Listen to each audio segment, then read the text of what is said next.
Did you know that the Byzantine Empire, often overshadowed by its predecessor, the Roman Empire, is filled with myths and misconceptions that have shaped our understanding of history?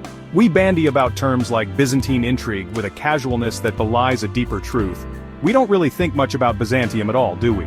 But today we're diving deep into the fascinating world of the Byzantine Empire, into the popular perception, the myths, the legends, the ways in which this empire has been portrayed, or more accurately, misportrayed, in our collective imagination. We're going to look at where the myths meet reality. Welcome back to MYAI Facts. If you're passionate about history and culture, you're in the right place. In this video, we'll explore how the Byzantine Empire is portrayed in movies, books, and games, and we'll separate fact from fiction. From the iconic mosaics to the infamous intrigue of the court, let's uncover the truth behind the myths.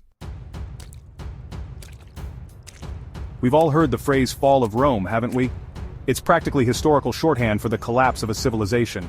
But what if I told you that for a significant portion of the Roman world, there was no fall? What if I told you that the Roman Empire, or at least an empire calling itself Roman, continued for almost another 1,000 years after the traditional date given for Rome's demise? That's where the Byzantine Empire enters the picture. Emerging from the division of the Roman Empire in the 4th century AD, the Eastern Roman Empire, as it was initially known, centered on the ancient city of Byzantium, later renamed Constantinople in honor of Emperor Constantine. This wasn't some backwater province clinging to the fading glory of a bygone age. Constantinople was a vibrant metropolis, a crossroads of trade and culture, a beacon of civilization in a world often perceived as descending into chaos. But here's where the first myth takes root.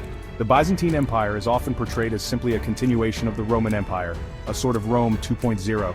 But to view it as such is to diminish its unique character, to flatten its rich tapestry into a pale imitation of its predecessor. Yes, the Byzantines inherited Roman law, Roman military traditions, even the Roman imperial system itself, but they built upon these foundations, adapted them, and ultimately forged their own distinct identity. Think of it this way. Imagine inheriting your great-grandmother's recipe book. You cherish it, respect its legacy. But you also recognize that your tastes, your ingredients, your culinary context are all different from hers. You might tweak a recipe here, add a dash of something new there, maybe even create entirely new dishes inspired by the old. That's what the Byzantines did. They took the ingredients of Roman civilization and crafted something new, something uniquely Byzantine. Their legal system evolved, incorporating Christian principles and adapting to the realities of their time.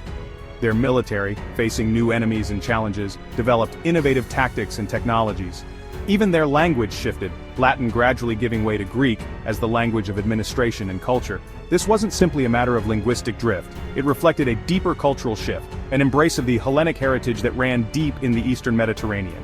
And then there's the issue of religion.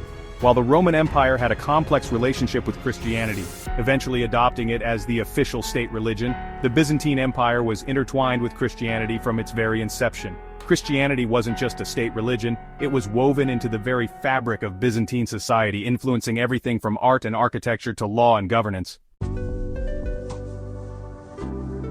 Let's be honest, when we think of the Byzantine court, what images come to mind? Lavish banquets with platters overflowing with exotic delicacies, intrigues whispered in darkened hallways, cloaked figures plotting assassinations with poisoned daggers, emperors with flowing beards and jewel-encrusted crowns ruling with absolute power. It's a seductive image, isn't it? The very word Byzantine has become synonymous with complexity, intrigue, and often, a healthy dose of decadence. And yes, the Byzantine court, like any center of power throughout history, had its fair share of drama, power struggles, and yes, even the occasional poisoning. But to reduce the Byzantine court to simply a hotbed of intrigue is to miss the forest for the trees. It's like focusing on the gossip and scandals of a modern-day political campaign while ignoring the complex policy debates and the very real issues at stake. The Byzantine court was, first and foremost, the center of a vast and sophisticated administrative apparatus. Think of it as the nerve center of an empire, a place where information flowed in from every corner of the realm, where decisions were made that affected the lives of millions. Emperors, far from being absolute rulers, had to contend with powerful court factions, influential church leaders, and the ever-present threat of rebellion. Their power was not absolute, but rather negotiated, contingent upon their ability to maintain a delicate balance of power. And let's not forget the intellectual vibrancy of the Byzantine court. This wasn't just a place of political maneuvering, it was a center of learning, a patron of the arts, a place where scholars and theologians debated philosophy, theology, and the great questions of the day. The Byzantine Empire was a world where ancient Greek texts preserved in Byzantine libraries were studied and debated, where advancements were made in mathematics, astronomy, and medicine. The court played a crucial role in fostering this intellectual climate, attracting scholars and artists from across the empire and beyond. Imagine for a moment the court of Emperor Justinian I in the 6th century AD.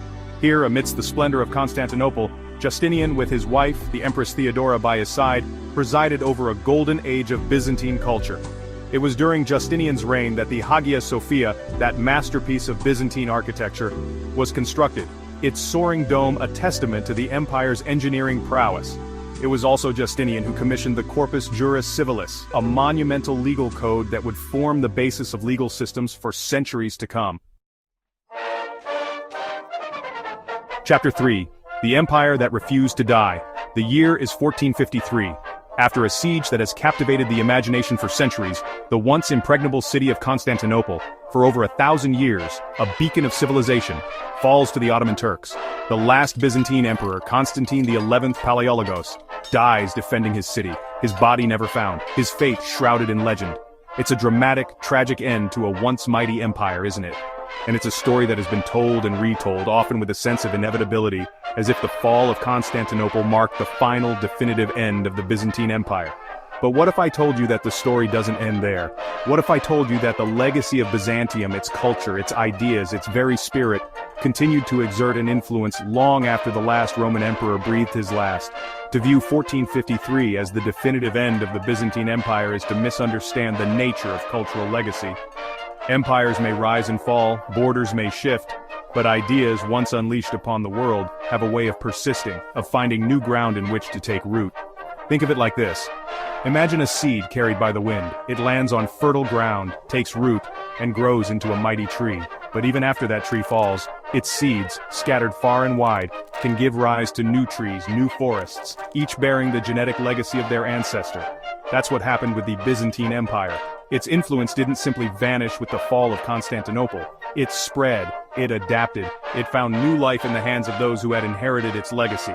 Take, for example, the Byzantine refugees who fled Constantinople after its fall, carrying with them their books, their art, their very culture. These refugees, many of them scholars and artists, found refuge in the Italian city-states, particularly in Florence, where they played a crucial role in sparking the Italian Renaissance.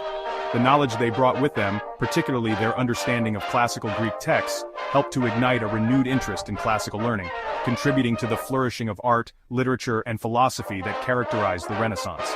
But the Byzantine influence extended far beyond the Italian peninsula. The Orthodox Christian faith, centered in Constantinople, continued to thrive in Russia, where Moscow emerged as the Third Rome, the inheritor of the Byzantine imperial legacy. Russian rulers adopted Byzantine court rituals, art, and architecture, forging a cultural connection that would endure for centuries. And what about the Ottoman Empire itself, the very power that brought about the fall of Constantinople? Far from simply erasing Byzantine culture, the Ottomans absorbed elements of it, incorporating Byzantine administrative practices, art, and architecture into their own empire. The Hagia Sophia, once a symbol of Byzantine power, was converted into a mosque, its iconic dome, now a testament to Ottoman rule. But the spirit of Byzantium lived on, its echoes resonating through the centuries.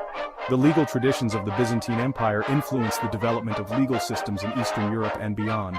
Byzantine art and architecture continued to inspire artists and architects, their influence visible in buildings and artwork across the globe. Even today, the legacy of Byzantium is all around us if we know where to look. In summary, the Byzantine Empire is often misunderstood in popular culture, overshadowed by myths that simplify its rich and complex history. From its unique identity to its significant contributions to art, law, and governance, the reality of the Byzantine Empire is far more fascinating than the myths suggest. By exploring these misconceptions, we can gain a deeper appreciation for this remarkable civilization and its lasting impact on the world. If you enjoyed this exploration of the Byzantine Empire and want to learn more about history's hidden gems, make sure to hit that like button and subscribe to your channel name for more content. Don't forget to ring the bell for notifications so you never miss an update. Now I want to hear from you. What's a myth about the Byzantine Empire that surprised you the most? Or is there a particular aspect of Byzantine culture you'd like us to explore in a future video? Let us know in the comments below.